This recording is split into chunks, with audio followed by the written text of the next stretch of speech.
Hi viewers, దిగంబర entertainment ఛానల్కి స్వాగతం. ఈరోజు మనం పూర్వ ఫాల్గుని నక్షత్రం గురించి తెలుసుకుందాం. పూర్వ ఫాల్గుని నక్షత్రం అధిపతి శుక్రుడు. వీరికి బాల్యంలో కొంతవరకు సుఖమయ జీవితం గడుస్తుంది. ఆటంకం లేకుండా విద్యాభ్యాసం కొనసాగుతుంది. రాశ్యాధిపతి సూర్యుడు. గణము మానవ గణము, లౌక్యము, అధికారం కలగలిసి ప్రవర్తిస్తారు. సౌమ్యత కలిసి ఉన్న ఇతరుల మనసులో అయినా తలవంచరు.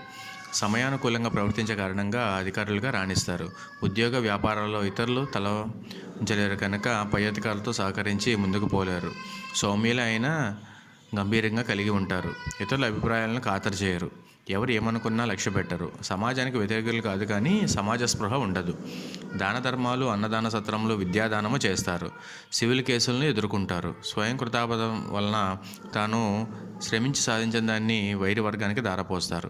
స్నేహితులు ఉచ్చు నుండి జీవితకాలం వరకు బయటపడలేరు. బయట కనిపించే జీవితం కాక రహస్య జీవితం వేరుగా ఉంటుంది. సన్నిహితులు, కుటుంబ సభ్యులు కూడా వీరి లోపాలను ఎదురు చెప్పలేరు. ఆర్థిక పురోగతి బాగుంటుంది. అన్య భాషలు సైతం అనర్గళంగా మాట్లాడగలిగే సత్తా వీరిలో ఉంటుంది. తమ జీవనశైలికి భిన్నంగా సమాజాన్ని వేరు రంగాల్లో ప్రోత్సహిస్తూ ఉంటారు. సమాజంలో చురుకైన పాత్ర పోషిస్తారు. దేశ విదేశాల్లో పేరు తెచ్చుకుంటారు. విదేశాల్లో మంచి పరిచయాలు ఉంటాయి. వీరి జీవితం స్నేహానికి అంకితం. వీరు అన్ని విద్యల్లో రాణిస్తారు. పూర్వ ఫాల్గునినే మనం పుబ్బా నక్షత్రం అని కూడా అంటాము. వీరికి కలిసి వచ్చే వృక్షం మోదుగ వృక్షం. వీరి శ్లోకం కనుక మనం చూసుకున్నట్టయితే, పూర్వ ఫాల్గుని ద్వితారాశ్చ పాలసో దండాకృతి కృష్ణవర్ణ నంది వర్జేతకాక పక్షీచ వజ్రం తదా. ఈ నక్షత్రం వారిపైన చెప్పిన విధంగా చేయటం వలన వారి జీవితంలో ప్రశాంతత లభిస్తుంది. మనోబలం పెంపొందుతుంది. సంతానలేమి కూడా తొలుగుతుంది. పూర్వ నక్షత్రం యొక్క గుణగణాలు ఇప్పుడు మనం తెలుసుకుంటే, ఇది 11వ నక్షత్రము. దీన్ని పుబ్బా అని కూడా అంటారు. ఈ నక్షత్రం అధిపతి శుక్రుడు. రాశాధిపతి సూర్యుడు. గణం మానవ గణము. జాతి పురుషుడు. జంతువు సింహం. అధిదేవుడు భర్గుడు. రాశి సింహరాశి. పూర్వ ఫల్గు నక్షత్రం నవాంశ విషయానికి వస్తే, మొదటి పాదం సింహరాశి, రెండవ పాదం కన్యారాశి, మూడవ పాదం తులారాశి, నాలుగవ పాదం వృశ్చిక రాశి. ఇప్పుడు మనం మొదటి పాదం గురించి తెలుసుకుందాం. ఈ నక్షత్రంలో ఏ పాదంలో శిశువు జన్మించినా సామాన్య దోషం కలుగుతుంది. ఈ దోష శాంతికి, సామాన్య శాంతికి శిశువు ముఖాన్ని తండ్రి నూనెలో చూడాలి.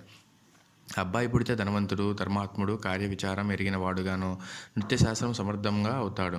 స్త్రీ పుడితే ఉత్తమైన సంతానం కలిగినదిగా, ధనవంతురాలుగా, శత్రుజయం పొందినదిగా అవుతుంది.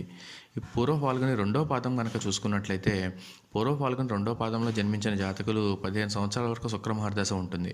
అందువల్ల వజ్రమును, బంగారమును ఉంగరం వేలుగా పొదిగించుకుని ధరించాలి. 15 సంవత్సరాల నుండి 20 సంవత్సరాల వయసు వరకు వారి రవి మహార్దశ కావున కెంపును వెండిలో ఉంగరపు వేలుగా ధరించడం శ్రేయస్కరం. 21 సంవత్సరం నుండి 30వ సంవత్సరం వరకు జాతకులు చంద్రమహార్దశ ఉంటుంది కనుక ఈ సమయంలో ముత్యమును వెండిలో పొదిగించుకుని ఉంగరం వేలుగా ధరించడం మంచిది. 31 నుంచి 38 సంవత్సరాల వరకు కుజమహార్దశ ఉంటుంది కాబట్టి పగడము బంగారంతో పొదిగించుకుని ఉంగరం వేలుగా ధరించాలి.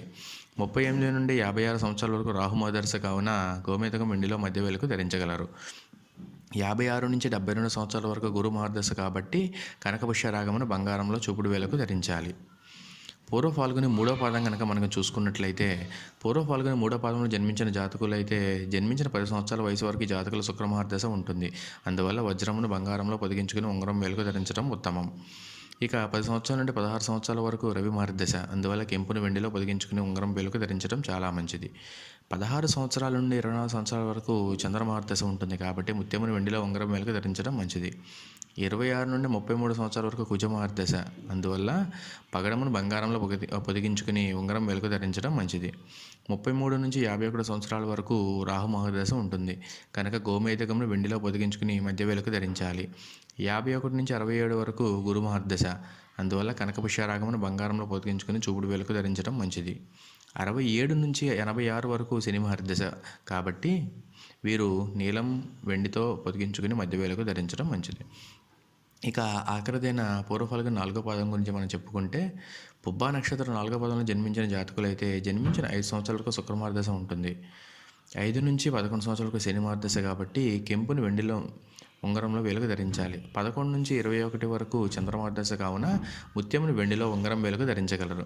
21 నుంచి 28 వయసు వరకు కుజమహార్దశ కాబట్టి పగడమును బంగారంలో ఉంగరపు వేలుకు ధరించాలి. 28 నుంచి 46 వరకు రాహుమహర్దశ కాబట్టి గోమేధికమును వెండి మధ్య వేలుకు ధరించాలి. 46 నుండి 62 వరకు గురుమహర్దశ కావున కనకపుష్యరాగమును బంగారంలో పొదిగించుకుని చూపుడు వెలుగు ధరించాలి. 62 నుంచి 81 వరకు శని మహర్దశ కాబట్టి నీలమును వెండిలో పొదిగించుకుని మధ్య వేలకు ధరించటం చాలా చాలా ఉత్తమం. ఇక వీరి కొన్ని సాధారణ గుణగణాలు చూసుకుంటే, వీరు ముఖ్యంగా మిత్రుల ఉచ్చు నుంచి కొందరు జీవితకాలం అంతా బయటపడిన సందర్భం ఎదురు కావచ్చు. బయటికి కనిపించే జీవితం కాక రహస్య జీవితం వేరుగా ఉంటుంది.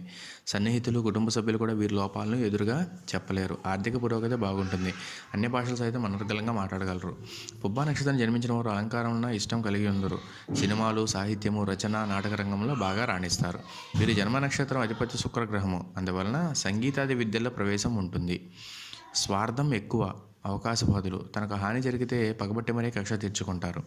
స్త్రీ సౌఖ్యమునికై అల్లాడుచుందురు. ఇతరులకు సహాయపడరు. ప్రతి పనిలోనూ లాభం కలుగవలని అనుకుంటారు. బుద్ధి, విచక్షణ, జ్ఞానము, తెలివితేటలు ఉపయోగించి బతుకుతారు. శారీరకంగా కష్టపడి ఇష్టపడరు. కొన్ని అవలక్షణాలున్న దానగుణం వీళ్ళు చాలా అధికంగా ఉంటుంది. దైవం పైన నమ్మకం ఉంటుంది, కానీ చెప్పే మాటలకు చేసే పనులకు కొంత సంబంధం ఉండదు.